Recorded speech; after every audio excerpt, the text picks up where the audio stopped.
funk. We got that headbang, a boogie, make your mind go numb. Like you've been popping on a baggie of the hydro pump. And action. What it isn't, motherfuckers. I'm Stig Of The Dump, aka Stevie Dickhead, sexiest fat man in show business. And right now you're locked on Hold Up Now TV.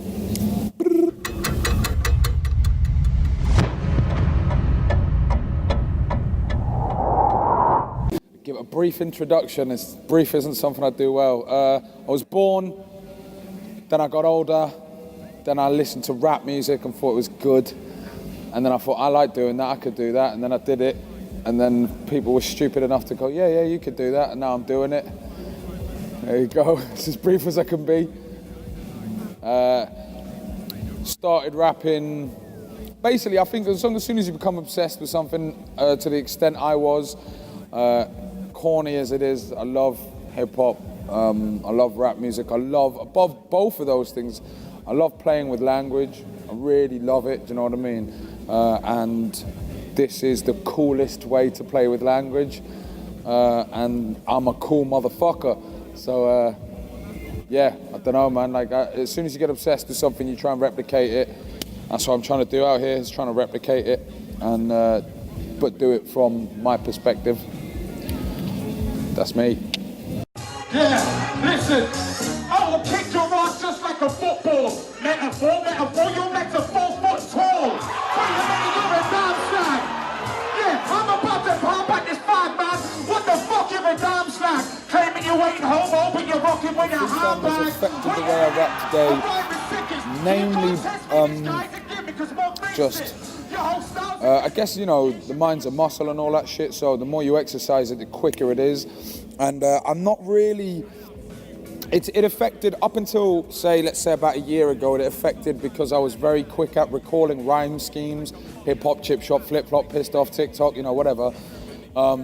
Because the more you do something, the more you learn to either recall rhyme schemes you've already said in the past, or you just learn to kind of file things in your head phonetically. So I might not be my brain going, oh, hip hop rhymes with chip shop, but the it-or sound, I've just got an index of those in my head.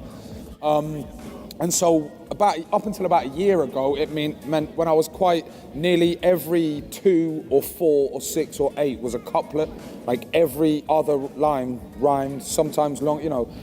There was internal rhyme schemes or whatever, but these days, over the last year, I've kind of adopted a more free-form style.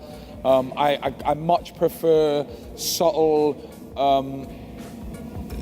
narratives and references that you might not actually detect unless you know the reference. You know, I'll reference certain films and certain foods and alcohols and just things that I'm really into, that if you don't know what I'm doing, for example, I have a bar where I say I'm Highlight Cheech, wizard with the lingo. Now, if you're into graph, you'll know Cheech Wizard is a famous graph character by Vaughn Bode, but if you're not, you just hear Highlight Cheech, wizard with the lingo. It makes perfect sense, but it's just little subtle wordplay and stuff like that. So now I don't really focus so much on those formulaic couplets. I like to completely fuck off rhyme schemes and just go in different directions and have word association and stuff. So I guess it's, I've made the comparison to MMA in the past. You have to learn a bunch of different techniques, boxing, grappling, judo, you know, kickboxing, Muay Thai, all these different things you learn and you master as well as you can, and then you kind of fuck it off and employ little bits of all of them. So it's similar to that. Before I was mastering those couplets and those rhyme schemes and I needed to be able to recall them. But now actually I don't write in that way, so now I don't depend on it so much. But ultimately, it just exercises the mind, and you know, when you smoke as much fucking piff as I do, that's always a good thing. Famous. I used to do it to escape, but I just wasted ages. Now I'm trying to find myself inside the words I pen on pages. See, that's what happens once you put your head inside. Because Orifice Volgatron from Foreign Beggars hosted the Vauxhall Beatbox Championships one year, about 6-7 years ago. I think he did it for a couple of years. And then one year he had a booking in Spain, and they needed somebody else to do it, and he just said, you know, why don't you get this guy to do it? He's got a loud mouth. And I did it, and obviously as charismatic as I am, they were like, okay, let's pay him to get drunk and be belligerent. And so I've done that for like half a decade now. Fuck knows. But yeah, I love beatboxing. Like, I was just talking off camera beforehand. It's kind of like it's a screensaver for me. Do you know what I mean? When I'm on my own at home and I turn off and I'm, not thinking of anything or whatever, the adverts are on, I'll just start beatboxing when I'm cooking, whatever. So I like it, but it wasn't like I was like, oh yeah, I love beatboxing, I want to get involved in the event. It was just, I've liked it, and they were like, oh, Mouth Almighty, we'll pay you and put alcohol in front of you. And both of those things will persuade a fat man like me to get involved in most things.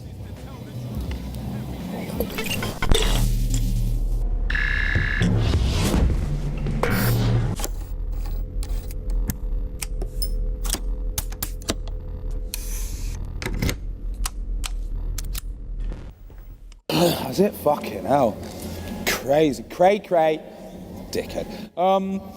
Yeah, it was mental, man. It was a really good day. Like, Andy, the guy who organised it, there was another one I was pulled in as an aside. Like, I knew the people who were, Andy, the guy who arranged the whole thing, he wanted beggars and scratch perverts involved. And at the time I was homeless and living in the Foreign Beggars vocal booth. And they were like, put down they just wanted sound bites. I didn't even really know what it was. They just were like, can you give us sound bites? Some of them related to scratch perverts. And I was like, yeah, all right. So I went in the booth I slept in, and was just like, blow, who's the most perverted on the hip hop scene? And all this nonsense just fell out my face. And they were like, oh yeah, it's for this. And then they showed me like a mock-up of it. And I was like, yeah, cool, I'm down for that. And then I had to go, I had makeup put on my face, not a lot, you know what I mean? Like, just a little bit of blusher and eyeshadow. No, like, just to take the glare off. Jesus fucking Christ, I wish I'd never mentioned it. Anyway, and I had to like sit on this massive turntable, like a man-sized turntable, and there was a laser pointer so my eyes could focus on something, and then they spanned me at 33 RPM, the speed of vinyl, and then obviously they played and reversed that. Maybe I'm giving away the industry secrets that Andy won't want me to, but he was just like, yeah, like, will you be part of this? I was happy to be part of it. It was cool as fuck. If you haven't seen it, go out and watch it. But if you have seen it, he did another one, which is a roundabout. It was for a crossfader advert where it's like a bird's eye view of a roundabout. Then these two hands come in and they start using like a guy on a bike as the crossfader, and cars going around the roundabout are the records. Just Google YouTube. It'll be something like Scratch Roundabout or Hip Hop Roundabout. I wish I knew, but it's bad. So as soon as I saw that, I was like, yeah, my guy's legit. Let's make me a superstar, baby. Got a face for radio. Press rewind if I haven't blown your mind. I'm not really the guy to ask if I see us doing it, because I'm quite a misanthrope. I'm quite, I find humanity as a whole is, I find it quite abhorrent. I think we're selfish, avaricious, greedy, violent. I think war is human nature. Like, I think those at the top, the elite keeping money for themselves, are doing what 99% of those in the 99% would do in the same position. I think benevolence is a rarity among human beings. I think we're not community spirited. However, that's something I'm slowly changing. Certain things, I watched a documentary recently just saying, like, anthropologically, actually we're very, very community based. And actually, when you all these stupid things on Facebook that are like garnering likes, where you go, the most emotional video you've ever seen, watch it and you'll cry like a fucking premenstrual teenager. Those kind of things, they fire off a certain synapses in your brain which induces serotonin and things like that.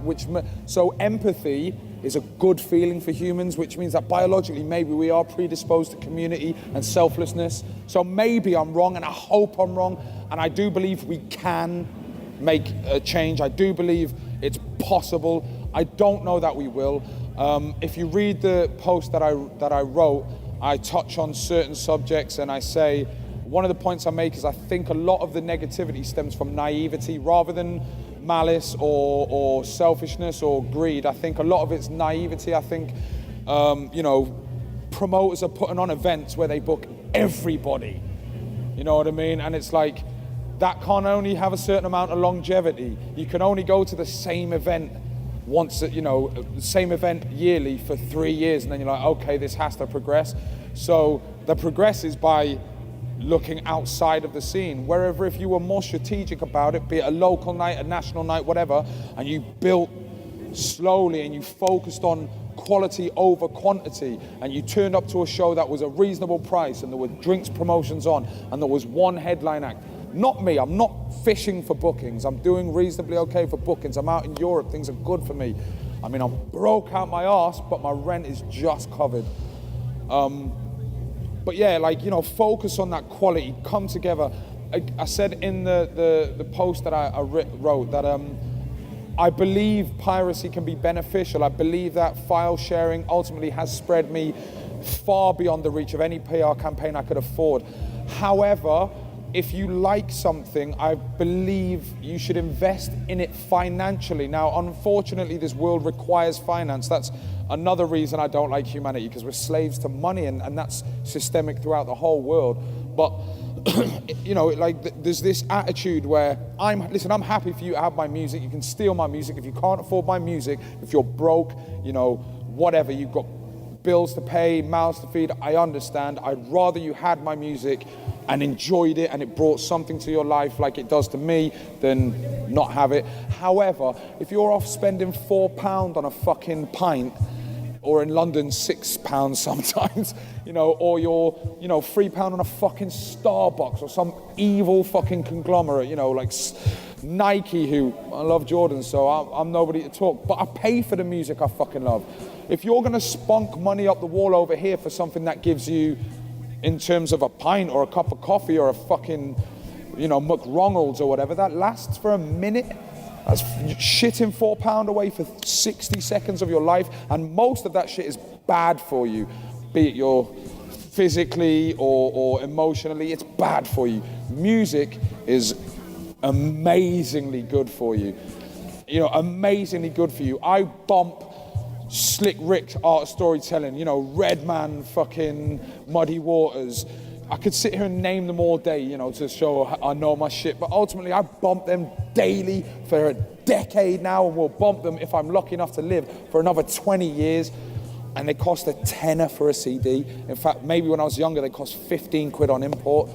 Best 15 quid I spent, you know what I mean? Like, best fucking 15 quid I spent. I'll go spunk, or I used to go spunk, bare money on shit things, you know what I mean? Like, and so that's my problem, is not you not spending money you can't afford to spend, but you wasting money on this fucking road when it couldn't be better invested in things that you want to be around.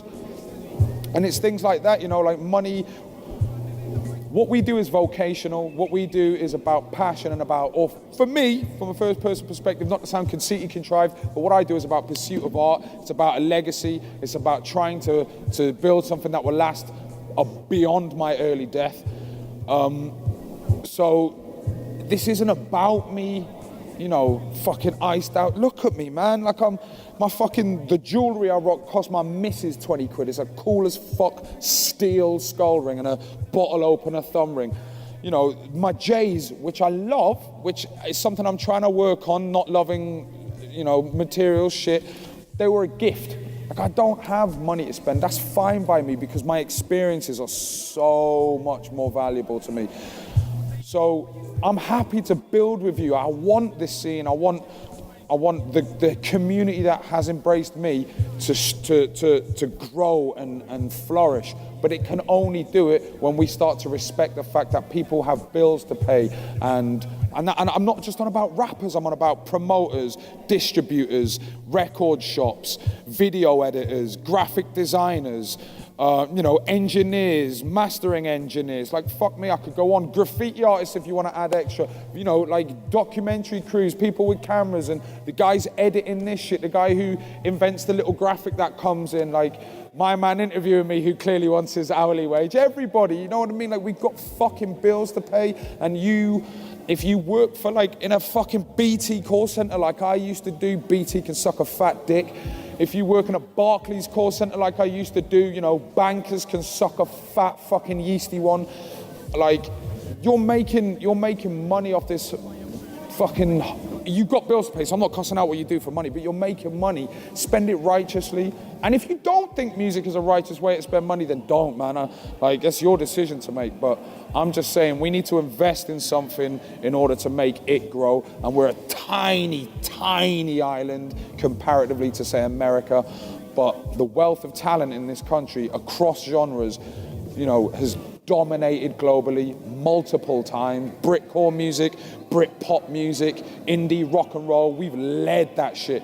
And I believe we can again, and I believe we do artistically to a certain extent, but when there's no support network, it's hard to, you know, to turn it into an industry and to make it possible to have careers and sustainable careers. And you know, money is the root of all evil and all that shit. I don't believe that. I don't believe money is the root of all evil. I believe love of money is the root of all evil. And I don't love money.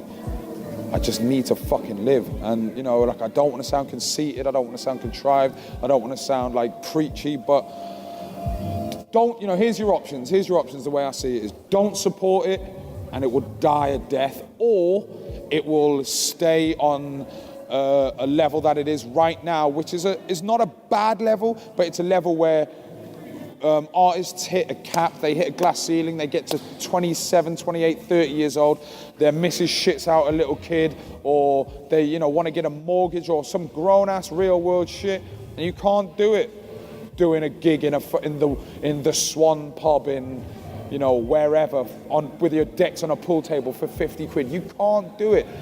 As I said again, not to reiterate the rant, and I want to keep this concise and tied up now, but if you see an artist doing things for financial gain alone, you've got to realize some of us want to play a long game. So some of us might do something now for a little money, which is a bit of a compromise if it benefits the long game. But ultimately, if you see a guy over here piping corporate dick or making music with somebody who you know they don't respect artistically, 100% they wouldn't work with that guy if it wasn't for their stature. Fuck him, don't buy his shit, starve the fire of oxygen. He'll soon learn where his focus needs to be. That's the way I feel, is like we need to just spend money righteously and music, I'm just sick of seeing suckers abuse it. That's why I work hard, it's hard work.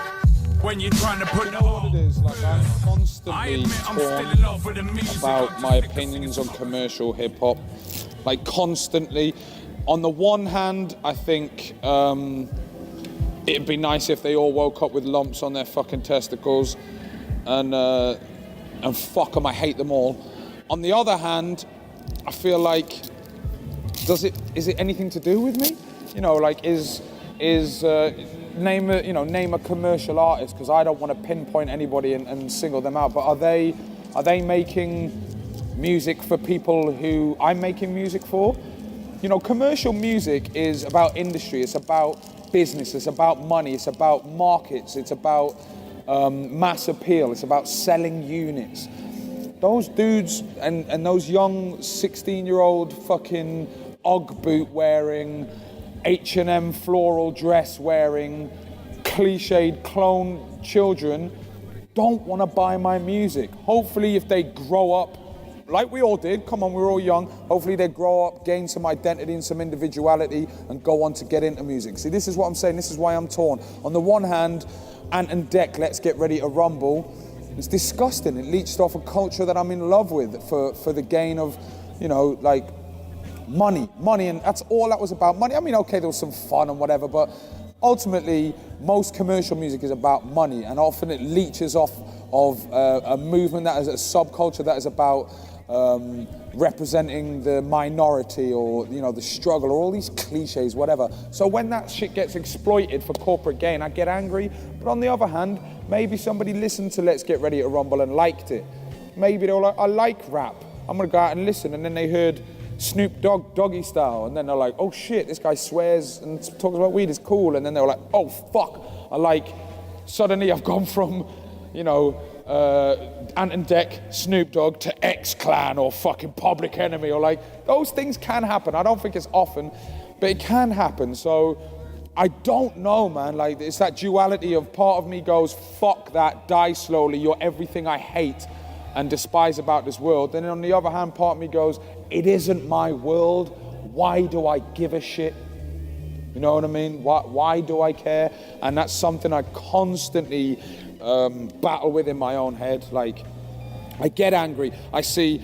Now, listen, I'm not a guy for calling out names. Whatever you want to do in your life is your fucking business. And I'm not saying this as a means of, you know, like, sensationalism when I mention these names. And if this is seen in the future, it'll mean nothing to you. But there's a thing I saw recently on Twitter between James Arthur, the X Factor winner, and a guy called Mickey Worthless from Don't Flop. And them two went back and forth on Twitter, and now they're going to battle it out. And I watched that shit, and I'm like, this has got fuck all to do with the pursuit of art. This has got nothing to do with even a less holy, celebrational endeavor. It's got nothing to do with anything other than this guy over here trying to gain fame and notoriety and get his name up, and this guy over here trying to gain edge and trying to look like he's not the little sellout cunt that he is. I said it on Twitter, like, I got no problem with you. He's a very good singer, but you've danced with the fucking devil. As I said on Twitter, just, you know, because so you know I'm cool, you can't gargle piss to get rid of the taste of shit. It just doesn't fucking work like that. You know, quote that shit. That's the real homegrown truth right there. And, you know, people are probably going to look at me saying these things and think, well, you battled Asher D. And maybe my ego is what's justifying it to me, but I was there. It was a spur of the moment thing. I didn't go there like, yeah, I'm gonna do this, you know what I mean? I happened to be there for my mate's birthday drunk. He was like, who wants it? And my mate went, you gotta call him out. You know what I mean? But that shit is some preconceived, conceited, like, oh yeah, if I run my mouth at this famous guy, I can get more Twitter followers. Fucking Twitter followers. You know what I mean? What the fuck does that mean? And this guy's like, yeah, if I diss everyone else on X Factor and I cuss out this guy over here, then I'll gain some edge. And listen, man, to James Arthur, I don't think he'll ever see this, but if he's into hip hop, then whatever, man. Like, I don't think he necessarily is leeching off the art form or whatever, but have some fucking respect. Some of us have dedicated over 10 years to this art form. Some of us have dedicated our fucking lives. We've sacrificed for this shit, and you've got the fucking audacity to think you can just pick it up and put it fucking down like it's a Ugg boots, you know what I mean? Fuck you, man. Suck a fat one, you fucking boxing piece of shit, sorry. Like, that's personal, that's unnecessary. That is unnecessary, but, you know, I've been drinking and I'm angry.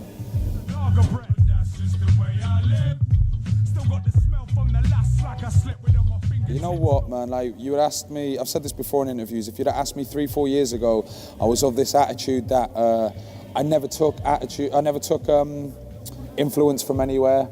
I built my own style. I listened to a lot of stuff and it influenced me to pursue something, but it never influenced style.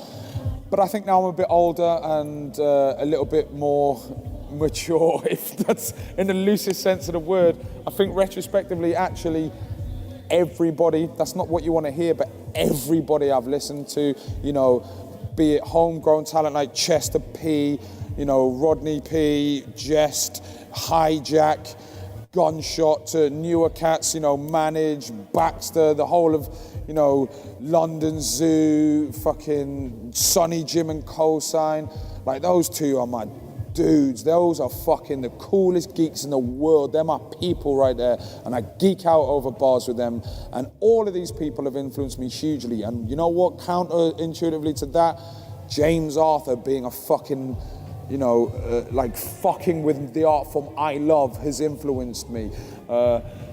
Fucking Miley Virus doing a track about Jordans has influenced me. You know, like, life is influential, man. Be it because you want to embrace something you love, or be it because you want to forget something you hate. So everything, I mean, I could sit here and list a bunch of dudes, but if they've rapped, they've probably influenced me to either not do what they do or to do my own version of what they do.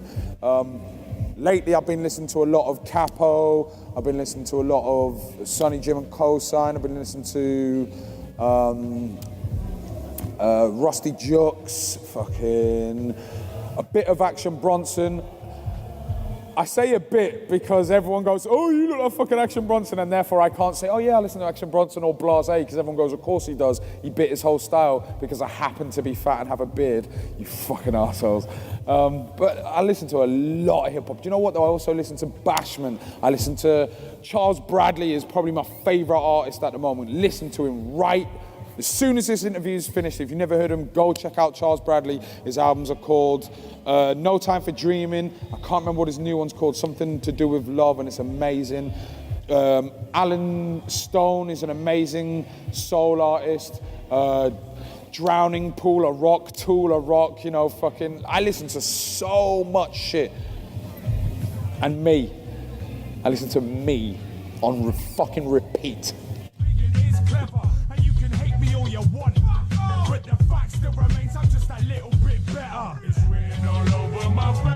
Oh man, if I fucking knew that, I wouldn't be so scared. What does the future hold? Jesus fucking Christ, man. I hope it's not an early death. I didn't used to give a shit about an early death. That's why I've been caning this fucking poison for so long. And I say that because this is the first time I've been drunk in a while, man. I'm not the big pisshead I used to be. I've knocked cigarettes on the head. I quit cigarettes a year and a half ago. I don't smoke weed. I only really vaporize it unless I have no option, man. I'm trying to juice. I'm trying to take my fat ass to the gym and not hate myself the whole time I'm there and all this. You know what? I could sit here and go, yeah, I'm cool, man. I sit at home and smoke weed all day. But man, I'm a fucking real life human being, and I finally realized lifetime is a finite situation, and hopefully the future holds happiness for me. I don't know if that's musically. I hope so. Right now, I'm very blessed to have been signed to a French booking agent. Shouts to Arctic Unit, Valerie at Arctic Unit, who, Jesus fucking Christ, has added so much light to my life over the last year. I've been back and forth from Switzerland, France, you know, Germany. Loving that shit, man, loving it. Festivals, small gigs. I live to perform live, 100%. So hopefully that's what my life involves. But hopefully on some grown man shit, my life involves doing that to a point where I can support a family and replace myself when I die, and some, you know, some really real world shit. But if not, I don't know why I'm telling you this. I'm considering care work. I'm considering working with young offenders, or, you know, tearaways, or people with learning difficulties. Something where I'm not sat in a fucking call center feeling like a battery hen, thinking about going home and swinging from the first branch I find, because that's what I used to do before I made hip hop full time. Is I worked a fucking 9 to 5, and I worked hard, and I earned a lot of fucking money, and I despised it, and I despised myself, and I despised the world and the machine I was part of. So I just hope that I have a long life, a happy life, that contributes to those who I give a fuck about. And yeah, I know I sound like get the violins out and you know, like, oh, he's so deep and thoughtful, but it's the fucking truth, man. Here's what I hope. Dead all that bullshit. I hope I laugh for as long as I can, and I make enough other motherfuckers around me laugh. Maybe comedy, you never know. I'm funny and pretty.